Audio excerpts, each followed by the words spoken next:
بسم اللہ الرحمن الرحیم۔ السلام علیکم۔ میری پہلی شادی آج سے 7 سال پہلے ہوئی۔ وہ لوگ ہمارے جاننے والے تھے۔ مجھے یاد ہے کہ جب میرے سابقہ شوہر کے گھر والے میرا رشتہ لینے آئے تو انہوں نے ہماری اتنی خوش آمدید کی اور پیار دکھایا کہ میرے گھر والوں سمیت میں بھی اس رشتے کے لیے فوراً تیار ہو گئی۔ بیٹی بنا کر رکھوں گی تمہیں، زندگی میں کبھی کوئی تکلیف نہیں ہوگی، وغیرہ وغیرہ۔ شروع میں اپنے سابقہ شوہر کا رویہ دیکھ کر انہیں ایسا لگا کہ اس شخص سے زیادہ تو دنیا میں مجھے کوئی پیار کر ہی نہیں سکتا۔ انہوں نے شادی کے لیے فوراً ہاں کر دی اور کراچی سے لاہور آ گئی۔ شادی کے بعد میں نے دوبارہ نوکری پر جانا شروع کر دیا، لیکن شادی کے پہلے مہینے ہی معاملات تھوڑے عجیب ہونے لگ گئے۔ میری ساس اور شوہر مجھے کہنے لگے کہ تمہیں اپنے گھر والوں سے جائیداد میں حصہ مانگنا چاہیے۔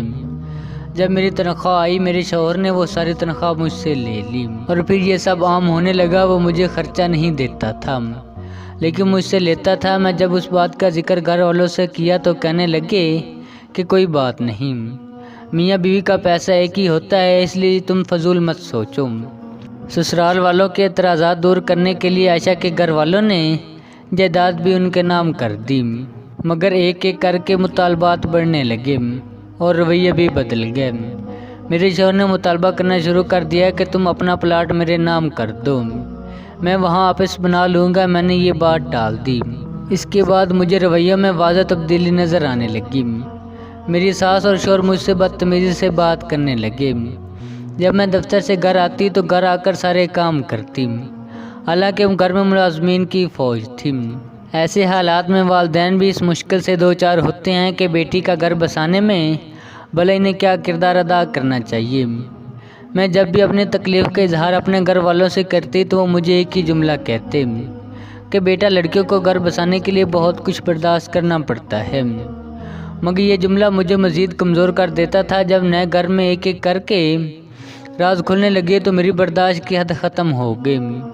میرا شوہر شراب نوشی بھی کرتا تھا، کیونکہ شراب کے نشے میں دت وہ مجھ سے بدتمیزی کرتا۔ شادی کے چند ماہ بعد ہی میں امید سے ہو گئی۔ جب میرے شوہر کو پتہ چلا اس نے کہا کہ یہ تو میرا بچہ ہی نہیں ہے۔ جب میں نے یہ سنا تو میرے پاؤں کے نیچے سے زمین نکل گئی۔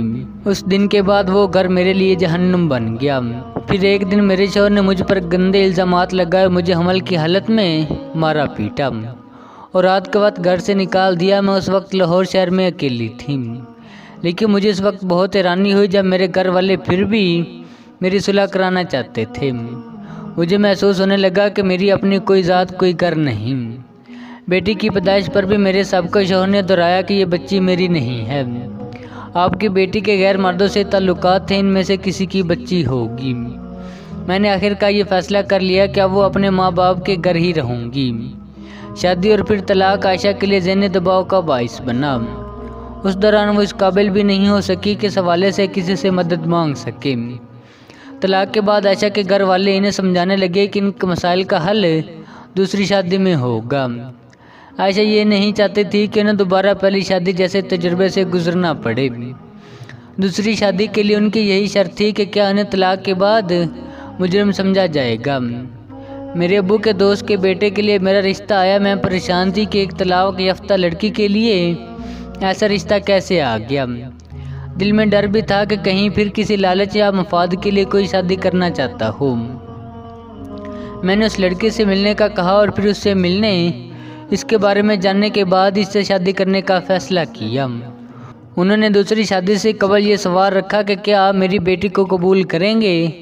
جب یہ جواب ملا کہ میں انہیں اپنی اولاد مانتا ہوں تو وہ اس بارے میں مطمئن ہو گئی۔ طلاق یافتہ خاتون سے شادی کرنے پر ان کے نئے گھر والوں نے لوگوں کی تلخ باتوں اور معاشری رویوں کا مقابلہ کیا۔ انہوں نے خود تو مجھے خوش رکھا، لیکن ساتھ ہی ساتھ مجھ تک کبھی کوئی تکلیف نہیں آنے دی۔ اس رشتے سے میرا اعتبار و اعتماد دوبارہ بڑھ گیا، جس کی وجہ سے میں اب ایک خوشگوار زندگی گزار رہی ہوں۔